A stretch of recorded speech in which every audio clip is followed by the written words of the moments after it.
बाल पतले हो रहे हैं, हेयरलाइन पीछे जा रही है और आप सोच रहे हैं कि क्या ये प्रोसेस रिवर्स हो सकती है या नहीं। मेडिकल साइंस में इसके कुछ प्रॉमिसिंग सॉल्यूशंस हैं, लेकिन उनमें से कौन सा है वो बेस्ट है, चलिए आज के वीडियो में हम ये जानते हैं। Let's get started. दोस्तों, आज के टाइम में हेयर थिनिंग या हेयर लॉस ये इतना कॉमन प्रॉब्लम हो चुका है, पर्टिकुलरली 25 से 40s की एज के बीच में। और एक स्टडीज़ के अकॉर्डिंगली ये देखा गया है कि ऑलमोस्ट 30s तक पहुँचते पहुँचते ऑलमोस्ट 30% लोग होते हैं जो कभी ना कभी हेयर थिनिंग या हेयर लॉस फेस करते हैं। लेकिन ऐसी कई सारी ट्रीटमेंट्स है जो इसमें बहुत अच्छे और प्रॉमिसिंग रिजल्ट्स दे सकती है।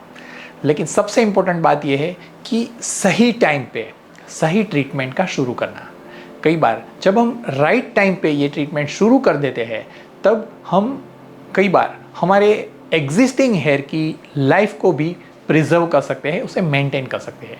और अगर हम सही टाइम पे वो शुरू ना कर पाए तो बहुत अर्ली एज में या प्री मैच्योर एज पे वो काफ़ी ज़्यादा डैमेज हो जाते हैं या लॉस हो सकते हैं। दोस्तों, हेयर ग्रोथ के लिए जो ट्रीटमेंट ऑप्शंस अवेलेबल है उसे मैं बेसिक हेयर ग्रोथ ट्रीटमेंट और एडवांस हेयर ग्रोथ ट्रीटमेंट्स में डिवाइड करता हूँ। बेसिक हेयर ग्रोथ ट्रीटमेंट्स में कुछ हेयर सप्लीमेंट्स या हेयर ग्रोथ ट्रीटमेंट्स और टॉपिकल सीरम है, उसे हम इंक्लूड कर सकते हैं।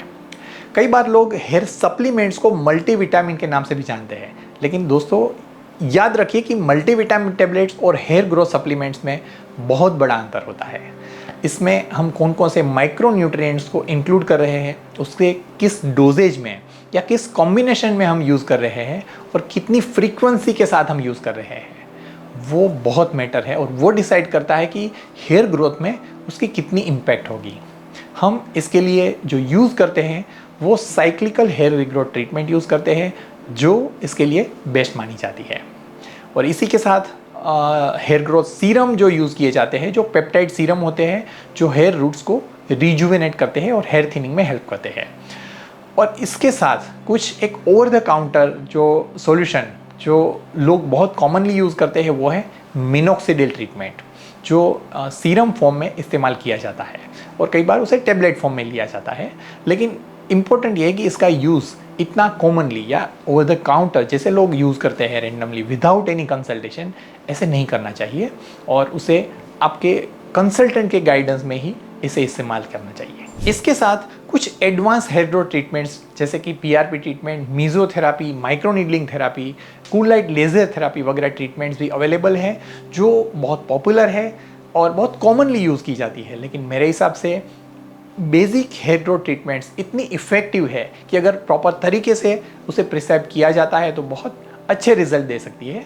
और इन एडवांस हेयर ट्रीटमेंट्स को बहुत सिलेक्टेड केसेस में और सिलेक्टेड इंडिकेशंस के लिए ही यूज़ करना चाहिए। लेकिन दोस्तों, जब भी आप ये हेयर ग्रोथ ट्रीटमेंट शुरू करते हैं तो आप ध्यान में रखिए कि आपका डाइट, आपका लाइफस्टाइल, आपकी हैबिट्स और आपकी ओवरऑल हेल्थ, इन सारी ट्रीटमेंट्स को आपका बॉडी कैसे रिस्पॉन्ड करेगा वो डिसाइड करने में बहुत इंपॉर्टेंट और बड़ा रोल है।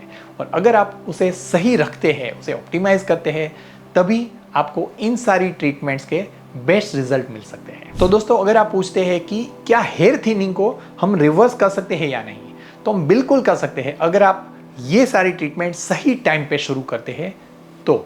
लेकिन अगर आप ये ट्रीटमेंट्स लेट शुरू करते हैं तो शायद हम उसे पार्टली रिवर्स कर पाए या रिवर्स ना कर पाए। दोस्तों, अगर आपने भी हेयर ग्रोथ ट्रीटमेंट ली है तो आपने क्या लिया है और उसका कैसा रिजल्ट आपको मिला है वो मुझे कमेंट बॉक्स में ज़रूर बताइए। और अगर आप इसके बारे में ज़्यादा और डिटेल्स जानना चाहते हैं तो कभी भी आप हमारी टीम से बात करके गाइडेंस ले सकते हैं। Thank you for watching this video. I am doctor Siddharth Sakhiya, board certified cosmetic plastic surgeon, director of Celebri aesthetics and your aesthetic partner.